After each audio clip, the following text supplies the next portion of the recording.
Akkam jirtu hordoftoota chaanaalii Barumsa har'aa kan waliin ilaallu 2.22 amaloota keemikaalaa kan jedhu waliin ilaalla. Haga xumura viidiyoo kanaatti na waliin turan isiniin jedha. Egaa viidiyoo darbe keessatti amaloota fiizikaalaa kan jedhu waliin ilaallee turre.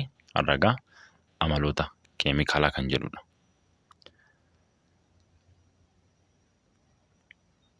Amaloonni yommuu wanti tokko jijjiirama qabiyyee yookiin maalummaa isaa jijjiiruun mul'atan amaloota keemikaalaa jedhamu. Amaloonni yommuu wanti tokko jijjiirama qabiyyee yookiin maalummaa isaa jijjiiruu mul'atan amaloota keemikaalaa jedhamu. Maaliif maal isaa jijjiiru? Qabiyyee isaa fi maalummaa isaa yeroo jijjiiruun mul'atan jechuudha. Amaloota keemikaalaa jedhamu. Amaloonni keemikaalaa egaa maaliif maal isaa jijjiiru? Qabiyyee isaa fi maalummaa isaa.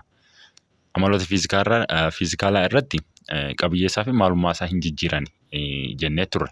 Amaloonni fiizikaalaa jechuudha.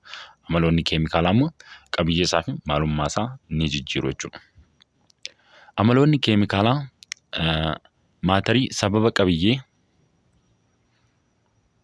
amaloonni keemikaalaa maatarii sababa qabiyyee isaaniitiin dandeettii jijjiirama keemikaalaa yookiin walnyaatinsa keemikaalaa gaggeessuun ibsamanidha. Walnyaatinsa keemikaalaa keessatti egaa jijjiiramni keemikaalaa ni uumama jechuudha.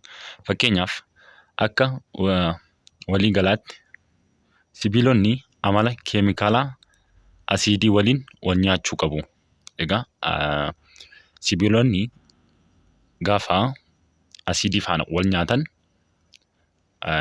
gara sibiilaatti deebisuu hin dandeenyu. Erga wal nyaatanii booda gara sibiilaatti deebi'uu hin danda'an jechuudha.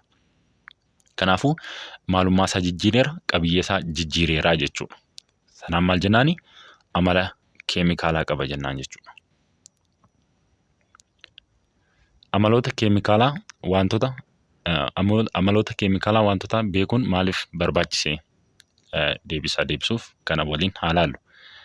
Saayinsii keessatti amaloota keemikaalaa iddeettoo wanta tokko beekuun barbaachisaadha. Odeeffannoon amaloota keemikaalaa irraa argamu wantoota ramaduu, iddeettoo hin beekamne adda baasuu, qulqulleessuu, wantoota biroo irraa gargar baasuu, amalootaa fi faayidaalee wantoota raaguu fi kan kana fakkaataniif fayyada. Isaan kanaaf kan inni fayyadu jechuudha. Itti aansuudhaan Gilgaala 2.2 waliin ilaalla. Maal jedhaa? Gaaffilee armaan gadiif deebii sirrii ta'e filachuun deebisi. Gaaffii tokkoffaan maal jedhaa? Kanneen armaan gadii keessaa amala keemikaalaa ayireenii kan ta'e isa kami? Maal jedhaa? Qilleensa jiidhinsa qabu keessatti daanda'uu jedha. Daanda'uu yeroo jennu egaa isa dammeessa'uu isa jennu sun jechuudha. Baan immoo rukkinni isaa 7.4 giraam irraa seentimeetira kiubii ta'uu, qulqulluu fi lallaafaa ta'uu, 1808 keelvinii irratti baquu as keessaa isa kam ta'a jechuudha. Qilleensa jiidhinsaa qabu keessatti maanni ni danda'a jechuudha. Kuni amala keemikaalaa ayireeniiti jechuudha. Isaan kun akkuma argitan kun kan fiizikaalaati. Baarra kan jiru fiizikaaladha. Caarra kan jirus fiizikaaladha. Amala fiizikaalaa isaati jechuudha. Daarra kan jiru immoo amala innis illee akkasuma amala fiizikaalaa isaati. Kanaafuu maal ta'a? Deebiin keenya A ta'a jechuudha. Lammaffaan immoo kanneen armaan gadii keessaa amala fiizikaalaa maatarii kan hin taane isa kamii? Amala fiizikaalaa kan hin taane jechuudha. Isa kamidha? Qabxii baqinaa, dandeettii boba'uu, qabxii danfinaa, rukkina as keessaa kam ta'a? Baa ta'a. Isaan kun hundi isaaniiyyuu maanni qabxii danfinaa, qabxii rukkinaa, qabxii baqinaa inni jedhu kun amala fiizikaalaati. Kan nuti gaafatamne immoo kan hin taanedha. Kan hin taane as keessaa kam ta'a jechuudha? Baa ta'a jechuudha. Deebiin keenya baadha. Inni itti aanu gaaffii sadaffaadha. Amaloota fiizikaalaa maatarii armaan gadii keessaa hamma maatarii irratti kan hin hundoofne isa kami? Hamma maatarii irratti kan hin hundoofne isa kamidha? Qabee jedha. Qabeen ni hundaa'a hamma maatarii irratti jechuudha. Dheerinoo. Dheerinni ni hundaa'u ni hundaa'u? Inni kunillee ni hundaa'a. Hangils ni hundaa'a jechuudha. Qabxii danfina ani hin hundoofne qabxii danfinaati. Anu gaafate egaa kan hin hundoofnedha. Hamma irratti kan hin hundoofne, hamma maatarii irratti kan hin hundoofne qabxii danfinaati. Kanaafuu deebiin keenya maal ta'a? Daa ta'a jechuudha. Gaaffii arfaffaa. Hangaggaa'uun aannanii amala kam agarsiisa?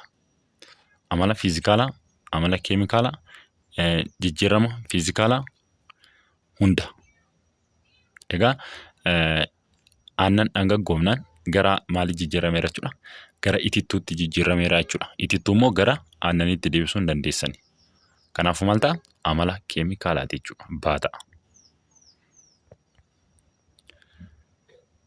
Amala fiizikaalaa maatarii armaan gadii keessaa kan hamma irratti hundaa'u isa kami?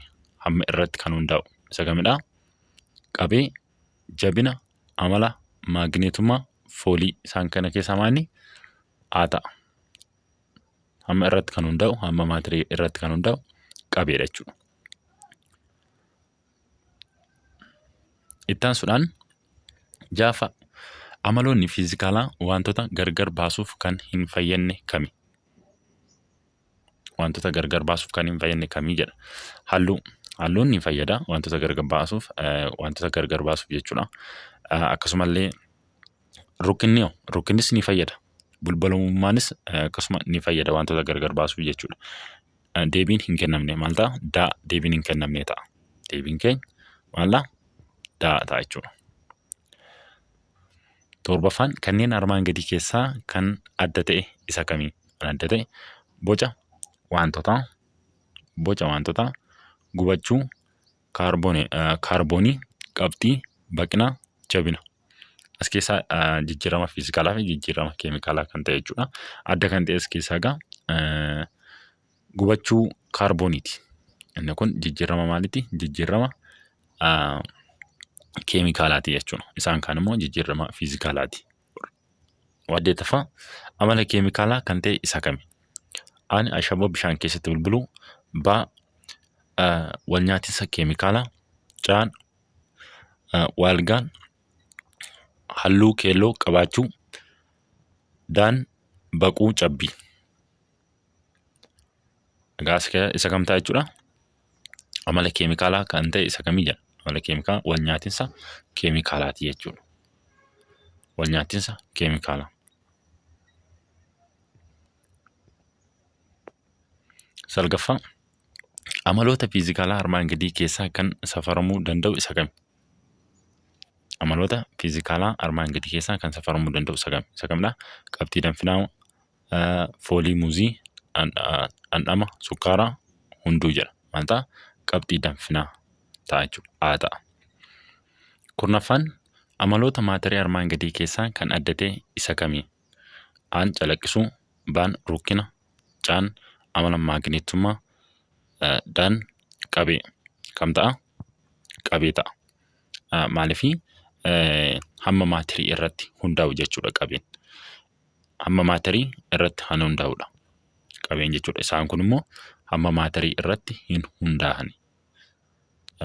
Calaqqisuu, rukkina, amala maagneetummaa isaan kun hamma maatarii irratti hin hundaa'ani.